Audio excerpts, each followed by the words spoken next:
37 minutos pasaron de las 5 de la tarde. Hace 2 días una nota de Página 12 anuncia que bajó el embarazo adolescente o juvenil, bajaron los números de 2014 hasta hoy y un poco más allá de pensar en que estamos tal vez aprendiendo como sociedad a planificar nuestra familia, más allá de eso, qué importante es poder decirlo, transmitirlo y contarlo para empezar a derribar este gran mito que se construyó alrededor de una política pública como es un plan social y dejar de pensar que las mujeres nos embarazamos, tenemos hijos para cobrar un plan. No hay nada más eterno y hermoso que un hijo, pero un plan ni es eterno ni es hermoso, ¿no? Indudablemente. En este sentido, la idea de charlar sobre esto que nos sucede como sociedad, decía, es lindo poder hablar con quien sabe y mucho de estas cosas, que es la socióloga Aurora Arena. Aurora, el gusto de tenerte en el aire. ¿Cómo estás? Buenas tardes. Buenas tardes, Meche. Buenas tardes a toda la audiencia. ¿Cómo están todos y todas? Bien, muy bien. Y la verdad es que con muchas ganas de escucharte pensando en esto, este nuevo desafío, ¿no? Que es pensar en que de una vez por todas vamos a entender que las mujeres no nos embarazamos para cobrar un plan por una política pública de un gobierno, ¿no? Así es, y bueno, y en continuidad con esto que estabas comentando, me parece muy interesante poder dar este debate a partir de datos empíricos, es decir, a partir de estadísticas oficiales que son aportadas por el Ministerio de Salud y que nos confirman algo que venimos debatiendo, construyendo conocimiento y derribando algunos mitos y algunas ideas naturalizadas, por ejemplo, ¿no?, que tenían que ver con esta idea reduccionista o naturalista respecto de que adolescencia y embarazo no podían ser caminos concurrentes para la continuidad de los proyectos vitales, ¿no? En primer lugar esto, ¿no? Es una información muy relevante del Ministerio de Salud que nos permite también construir otras miradas acerca de las adolescencias y en particular acerca de las dimensiones de empoderamiento que las mujeres en distintas generaciones hemos transitado, digamos, en los últimos años en Argentina. Aurora, ¿qué lectura haces vos? Porque en estos años, que son casi 10, nosotros por supuesto que como sociedad supongo que hemos cambiado, el mundo nos pasó por encima con la tecnología, nos pasó por encima con la comunicación, hay un montón de factores que influyeron, pero ¿qué pensás vos que cambió o que se modificó en la conducta adolescente porque si dejaron de quedar embarazadas las chicas es porque los dos empezaron a cuidarse, supongo. ¿Qué pensás vos que pasó por la cabeza de los chicos?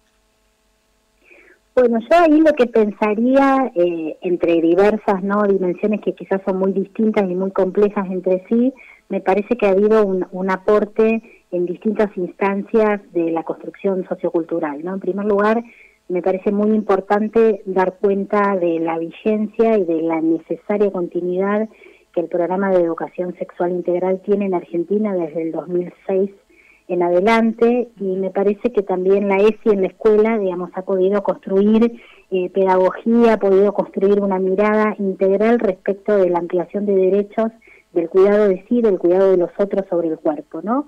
Entre distintas dimensiones, la ESI me parece que ha aportado en educar, en formar tanto a maestros, padres y a estudiantes en una mirada integral de la perspectiva de género, donde la cuestión de la planificación familiar, el acceso al conocimiento sobre métodos anticonceptivos, en la posibilidad de proyectar cómo sería, ¿no?, el curso de vida de un adolescente en términos de responsabilidades, en términos de vida cotidiana, con un bebé a cargo, ¿no? ¿Qué cuestiones se tensan ahí cuando una chica entre 14 o 17 años estudia y mientras tanto está embarazada o va a tener un bebé?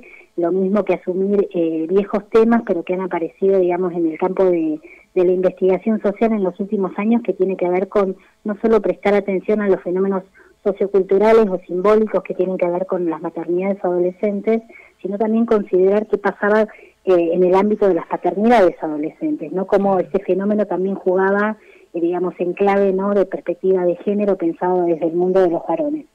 Creo que la ESI, los programas de educación sexual integral, los programas de salud por parte del Ministerio Nacional y Provincial, en la difusión, la prevención, los espacios de conocimiento vinculados al acceso y a la utilización de métodos conceptivos, junto al marco sociocultural de una sociedad que ha venido incorporando el debate de la perspectiva de género como un debate estructural en el sentido, ¿no?, de no solamente ampliación de derechos para mujeres, sino el curso también de otras ideas y otras mentalidades, otras sociabilidades, sobre todo vinculadas a la posibilidad de autonomizar a las mujeres en el ámbito de las decisiones de nuestra vida, en el ámbito de las decisiones de nuestros cuerpos y también en esta decisión de maternar o no maternar, cuándo y de qué manera. Creo que esos tres elementos, programa de educación sexual integral en las instituciones educativas, recuperación de los programas en los ámbitos sanitarios sobre acceso a métodos conceptivos y debates socioculturales muy profundos que hemos venido atravesando en la última década sobre ampliación de derechos en clave de género, creo que han contribuido a los datos empíricos que hoy nos ofrece el Ministerio de Salud respecto de un fenómeno que no es nuevo, pero que es interesante volver a repensarlo respecto de que no hay una correlación entre embarazo e incremento en las tasas de aquellas adolescentes, sino que el fenómeno debería ser un contexto mucho más amplio de fenómenos. Claro, ahora la pregunta tiene que ver con cuando se pone en práctica una política pública como la ESI, por ejemplo, o una política educativa, en este caso, como la ESI. ¿Tarda tanto tiempo en impactar en la sociedad? Es decir, tanto tiempo no, en realidad es poco tiempo, pero pensado en años sí son muchos. Bueno, ¿tarda este tiempo en impactar y en que nos demos cuenta que qué bueno que era tener ESI en el colegio? Si pensemos que la ESI, vista al día de hoy, los estudiantes que están en la escuela secundaria de hoy en la ESI son las niñas y niños que estuvieron en la educación inicial, en el jardín de infantes, ¿no? Haciendo los primeros talleres de padres con maestras, hablando sobre el cuerpo, los derechos de los varones, de las mujeres, la perspectiva de género desde el cuidado de sí y el cuidado del otro, ¿no? El respeto por los derechos del otro. Creo que ahí la ESI ha contribuido fundamentalmente a ampliar el horizonte de los derechos, ¿no? Es decir, el tema que tiene que ver con la autonomía del cuerpo y con la ampliación en los ámbitos de decisión de las mujeres, ¿no?, que son ámbitos de decisión que impactan sobre nuestros proyectos vitales, sobre nuestras biografías. Cuándo terminar de estudiar, cuándo poder empezar a trabajar, cuándo planificar una familia, también dan cuenta de un horizonte mucho más prospectivo y en una visión también más amplia de la sociedad que seguramente, que estoy convencida que la ESI ha colaborado muchísimo. Y cuando digo la ESI, no me refiero solamente a la ESI en sí misma como programa de una ley nacional de educación, que además es bisagra y es un componente, digamos, que hace, digamos, a una perspectiva de derechos en el marco de nuestras actuales leyes, tanto nacionales como provinciales de educación, sino me refiero al trabajo sostenido y focalizado y situado que las escuelas, los directores, los docentes, los equipos de orientación escolar, por ejemplo en la provincia de Buenos Aires, han venido recorriendo en los últimos años, ¿no? Pensemos que la ESI es una dimensión integral de la formación, de la educación de todos los niveles y de todas las modalidades de enseñanza. Y bueno, creo que estos temas dan cuenta también del impacto que esas políticas han tenido, ¿no? Hoy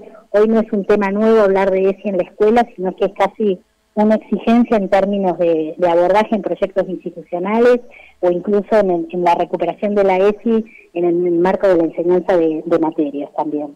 Aurora, como siempre es un gusto escucharte. Muchísimas gracias por atendernos siempre. Un abrazo muy grande. Un abrazo para todos. Muchas gracias. Hasta luego y gracias por la invitación. Buenas tardes.